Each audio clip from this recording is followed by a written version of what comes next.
Israel Parada y mi persona, Cecilia Cuesta, y les vamos a hablar un poco sobre el aprendizaje basado en análisis y ejecución de casos. Como eso es un tema que ya vimos en la clase anterior, para aportar un poco la exposición, vamos a ser un poco breves en la discusión del tema. Lo que queremos hablar es sobre todo cuál es la base de esta herramienta didáctica, y es presentarle a los estudiantes un caso pertinente que está unido a la unidad curricular que estén estudiando, y de manera sencilla, con un lenguaje que todos puedan entender, se presenta este tema, y guiados por el profesor, se generan, y pequeños grupos, de estudiantes, se generan discusión y debate al respecto para hallar las posibles soluciones, porque no puede haber una, sino varias soluciones. Para la manera de presentar el tema se pueden utilizar narrativas escritas, artículos periodísticos, videos, películas o cualquier soporte que ustedes consideren pertinentes para el caso. La manera de las estrategias didácticas que se aplican en esta clase, en esta metodología, es el debate, la discusión y la escenificación. Y para evaluarlas, hay muchas maneras de evaluar, pero las principales a través de la argumentación individual y de manera grupal también. El docente tiene que estar entonces muy pendiente de estos pequeños grupos de discusión y de cómo va a dirigir el tema. Y también de estar pendiente de acortar el tiempo de las discusiones para que no se nos haga muy largo y muy pesado, ¿verdad? Entonces, para contextualizar un poco, nosotros nos vamos a situar en la carrera Licenciatura en Educación dictada por el Programa de Profesionalización Docente de la ULA, conocido también como PPD, y vamos a trabajar en una materia electiva que se llama Educación bajo el enfoque de la metodología compleja. Y la unidad específica en que vamos a trabajar se llama la transdisciplinariedad y la ruptura con la lógica kantiana. Nosotros lo que queremos que la competencia que los estudiantes desarrollen es que apliquen la transdisciplinariedad en un estudio de caso local, diferenciándola de la interdisciplinariedad y la unidisciplinaridad. Siguiente, gracias. Bueno, para nosotros organizar esta clase, dividimos la unidad en tres grandes momentos. En el primer momento, aplicamos la herramienta de aula invertida, que no es más que en un espacio virtual predeterminado se dispusieron diferentes materiales de lectura acerca de la transdisciplinariedad, unidisciplinariedad e interdisciplinariedad para que los estudiantes se nutran sobre el tema y aprendan las diferencias de estas tres enfoques metodológicos. En una segunda clase, en un segundo momento, que sería la primera clase presencial, entre todos se van a discutir de estos temas para fortalecer los conceptos y aclarar cualquier duda que haya. Y ya en una segunda clase presencial, entonces es donde a los estudiantes se les va a presentar el caso y se van a agrupar en pequeños grupos y se va a dar toda la discusión y el debate. A continuación les dejo con mi compañera Miguel, que nos va a explicar el caso que nosotros utilizamos. Luego el profesor Israel va a explicar un poco la dinámica con las preguntas generadoras para que se dé el debate. Y para finalizar, mi compañera Cecilia va a hablar sobre las ventajas y desventajas de este método. Gracias. Compañeros, el caso que decidimos escoger, ya saben que en esta metodología se debe preparar el caso, que digamos es la fase principal, después hacer un análisis y discusión, que es una estrategia que va a presentar Israel. En este caso yo solamente voy a presentarles el caso, que es la preparación del caso, que debe tener introducción, el cuerpo del caso y el final del caso. El caso que preparamos se llama excavación de animales en cuaternario en el ANIS, entre la emergencia del presente y la importancia del pasado. Cómo aplicar el enfoque transdisciplinario en este problema. Esta es una panorámica del sitio del ANIS. En el año 2007 hubo descubrimiento por azar de un resto de un diente de un mastodonte. Una vecina que vive en esta zona, de esta casita que está acá, estaba abriendo un hueco para hacer unas tuberías, y y traer agua desde el río hasta su casa, porque en esta zona no hay agua potable, en ninguna de estas zonas que ustedes ven acá. Cuando está abriendo un hueco se consigue con un pedazo enorme de diente, de pieza dental, y ella dice, esto no parece una vaca, entonces esto no es un animal grande. Total que hacen los contactos con el Museo Arqueológico, que es donde yo trabajo, de la Universidad de Los Andes. Un grupo de especialistas se mueve hasta la zona y descubre que ese pedazo era un tercer molar de mastodonte. Ustedes se imaginan, lo pueden ver ir hasta el Museo Arqueológico y decir, bueno, yo quiero ver el molar de mastodonte como profesor de la UNED, de este tamaño. Después, cuando ellos hacen las indagaciones, descubren que hay restos de mastodonte en la zona de la vid, y bueno, estos son algunos de los huesos que han sido identificados. El mastodonte está en sitio. El ilíaco, fémur, vértebras, costillas, omóplato, defensa. Este es, digamos, un modelo de mastodonte de Taima y Falcón, que serían como los mastodontes que había en Venezuela. Y bueno, este es el mastodonte en sitio. Y se consiguió la defensa, que es de este tamaño. Este es un cúbito de, digamos, un hueso del mastodonte que es de este tamaño. Además del mastodonte, que es, digamos, el antepasado del elefante, había costillas de un eco, que es el antepasado del caballo. A diferencia del mastodonte, que es un animal muy grande y evolucionó a un animal más pequeño, en el caso del caballo, el eco era muy chiquito y evolucionó un caballo a un animal más grande. Además de la costilla de un eco, había una impronta de un felino, que no se sabe si es un tigre de dientes de sable, todos los animales que existen. Y había improntas de paleoflora, que son árboles con unas hojas así de grandes, porque se presume que allí había un bosque. ¿Cuál es la novedad, digamos, de este hallazgo? Que era la primera vez en la cordillera andina de Mérida que se conseguían restos de estos animales. Solamente hay en 3 lugares de Venezuela: Taima en Falcón, el lago de Valencia y el municipio de Mara de Estados Unidos. Estos animales vivieron desde el Cretácico hace 64,3 millones de años hasta el Pleistoceno superior hace 10.000 años. Hubo una situación que ocurrió, es decir, el equipo del Museo Arqueológico llega al sitio, descubre todo esto que les estoy mostrando. Pero cuando se descubre todo esto, se empiezan a duplicar y triplicar el precio de los terrenos. Y la gente que venía de otras zonas empieza a revender los terrenos y además a construir casas para sus hijos.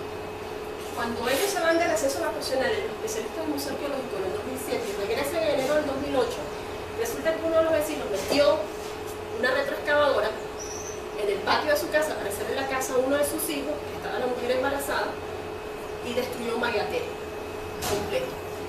El megaterio, pues, es un antepasado del actual perezoso, y eran animales que podían medir 2 y 3 metros. Un megaterio de Taima.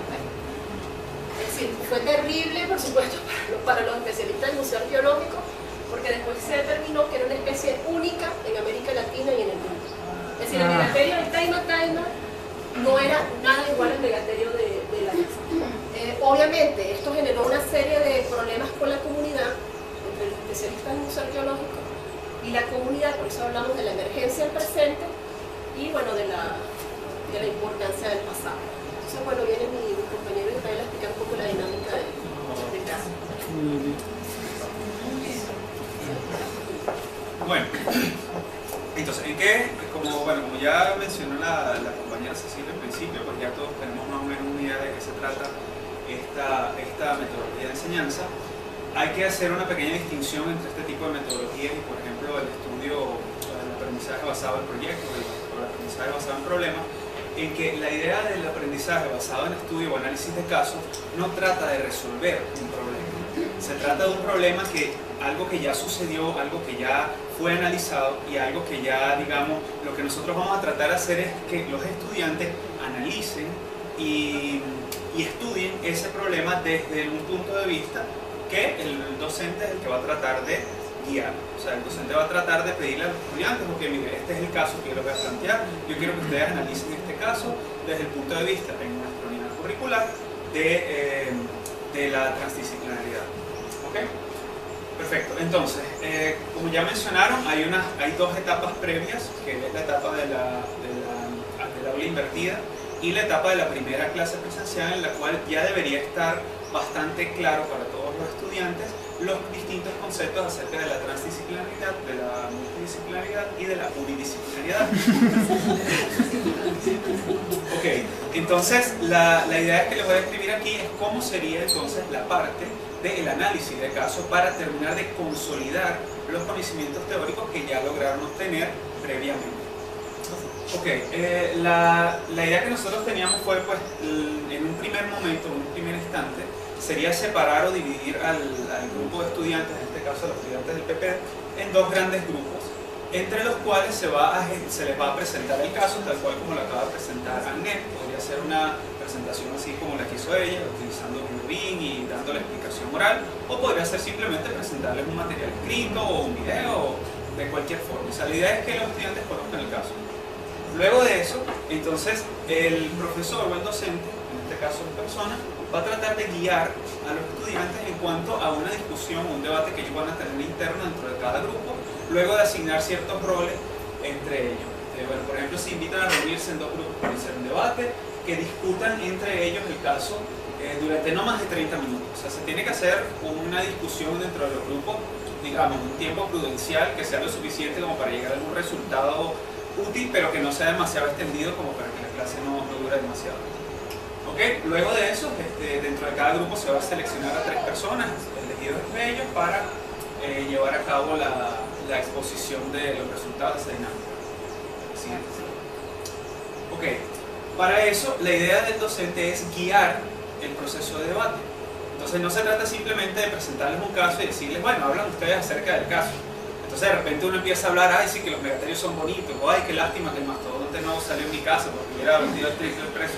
O sea, no se trata de que ellos simplemente hablen de cualquier cosa porque sí. Uno trata de guiar, porque la idea no es estudiar el caso. O sea, la idea no, o sea, lo importante no es el caso. Lo importante es cómo los estudiantes aplican los conocimientos previos adquiridos en las dos clases anteriores, o en los dos tiempos anteriores, al análisis de ese caso. Y eso, esa aplicación práctica de los conceptos es justamente lo que afianzará o lo que consolidará todos esos conocimientos. Y por eso que es una técnica que es muy útil y que se utiliza mucho, por ejemplo, en situaciones legales y en otros tipos de áreas. ¿Okay? Y en el caso de la transdisciplinaridad, pues es bastante importante analizarlo desde el punto de vista del estudio de casos, porque es un tema complejo, o sea, no es un tema fácil para estudiar. Entonces el profesor o el docente guiará la discusión por medio de algunas preguntas generadoras de debate. Por ejemplo, en primer lugar, se podría plantear esta pregunta: ¿cómo ustedes resolverían la problemática con la comunidad tomando en cuenta todas las variables planteadas bajo los siguientes enfoques: unidisciplinario, interdisciplinario, multidisciplinario o transdisciplinario? Entonces la idea aquí sería que los estudiantes reconozcan que hay distintas disciplinas involucradas, como por ejemplo, y pueden haber, o se puede estudiar problemas desde distintos puntos de vista. Por ejemplo, puede ser que haya un abogado que estudia el problema simplemente desde el punto de vista legal y que diga, no, bueno, el señor que utilizó el retractador está en su pleno derecho y ahí no ha pasado nada. O puede estar el que lo analiza desde el punto de vista del arqueólogo, que lo puede analizar desde el punto de vista de su especialización, en el cual él dice, bueno, que es una tragedia porque destruyeron un animal único, un espécimen único. Entonces, el estudiante, al plantearse estas preguntas, puede ir dándose cuenta, no solamente tratar de reconocer cuando un enfoque es unidisciplinario, sino también pueden haber otros enfoques un poco más abiertos, como por ejemplo el caso de, supongamos, un líder comunal que trata ahí de mediar entre todo el mundo, entonces trata de analizar el problema desde todos los enfoques posibles y se documenta acerca de arqueología, se documenta acerca de derecho, y entonces tal vez él tenga un enfoque un poco más transdisciplinar, y tal vez los estudiantes o los ingenieros de aprendizaje pues reconozcan ese tipo de cosas y empiezan a darse cuenta de la distinción que hay entre los distintos enfoques y además de darse cuenta de las diferencias de los resultados que se pueden obtener al aplicar esos enfoques. Porque si por lo menos tú solamente analizas desde el punto de vista legal, puede ser que de pronto estés pasando por alto algo que también sea importante, como por ejemplo la conservación de esa zona arqueológica. ¿Ok? Sí, por favor.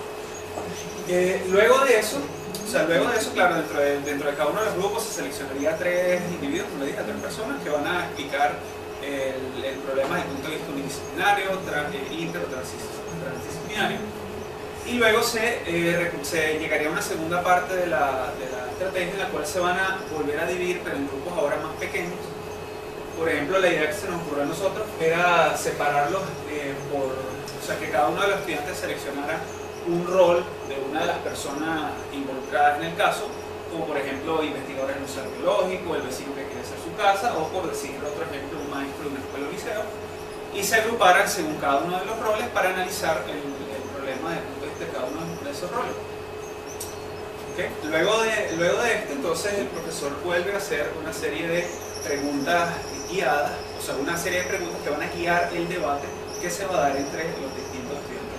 Por ejemplo, en este caso, podríamos plantearnos como pregunta, por ejemplo, que pueden ser muchísimas preguntas que tengan la idea de, digamos, de que hacer que ellos apliquen el concepto de transdisciplinaridad. Pero bueno, pues se podría plantear como preguntas generales de debate. ¿Qué opina usted sobre el caso? O, por ejemplo, si el vecino que destruyó el mastodonte, bueno, fue el megaterio, si debió ir o no debió ir preso. Pero bueno, esa era una de las cosas que hubieran querido los arqueólogos. Ir preso. Entonces, la evaluación se va dando en base a la observación del profesor de cómo los estudiantes defienden sus puntos de vista, pero no simplemente con argumentación de cualquier área, sino argumentando en base a la transdisciplinaridad. Luego de eso se puede llevar a cabo un debate abierto entre todos los estudiantes donde se plantean estas siguientes preguntas generadoras que son de gran importancia porque siempre se quiere tratar de que el estudiante se cuestione a sí mismo y se autoevalúe y trate de ver qué fue lo que yo aprendí relacionado con la transdisciplinaridad con esta actividad.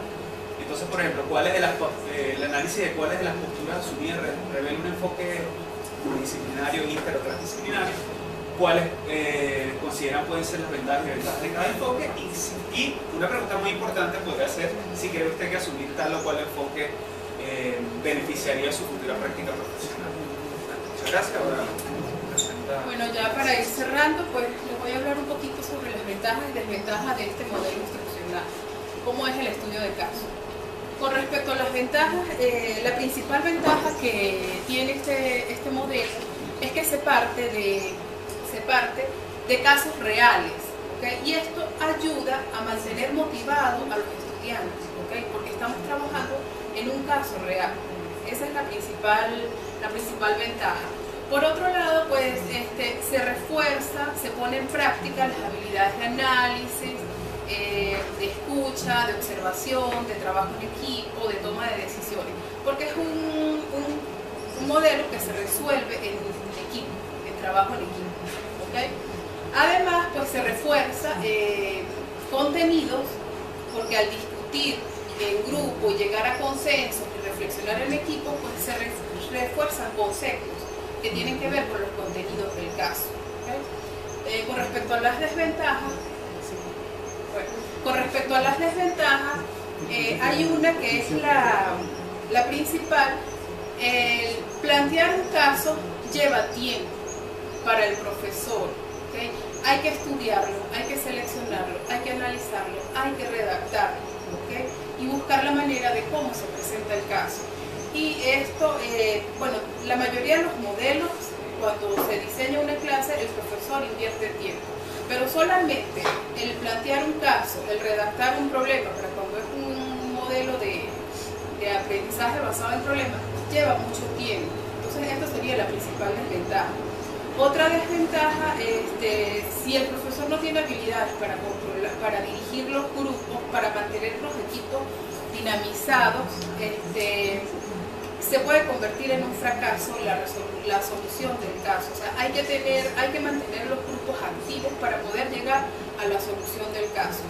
Y por último, y es triste decirlo, por lo general se parte de una situación real, se lleva al aula, se resuelve en el aula, pero termina quedando en papel. Se presentan unos casos reales extraordinarios, pero realmente en la práctica real, por ejemplo, vamos a hablar de esta situación de la NIS, se queda allí, a menos de que los arqueólogos resuelvan. Pero si nosotros lo hacemos en el aula, lo dejamos hasta allí. Solamente lo utilizamos como para resolver una situación de la clase, para aprender, o sea, como una estrategia de enseñanza y aprendizaje, ¿okay? Y bueno, ya para concluir, este modelo de de aprendizaje se recomienda mucho cuando necesitamos reforzar contenidos. Y aparte de reforzar contenidos, es ideal para evaluar si de verdad están aprendiendo, si son capaces de solucionar un caso, pues están demostrando que aprendieron y que saben. Muchas gracias por su atención, por quedarse hasta este momento y escuchar.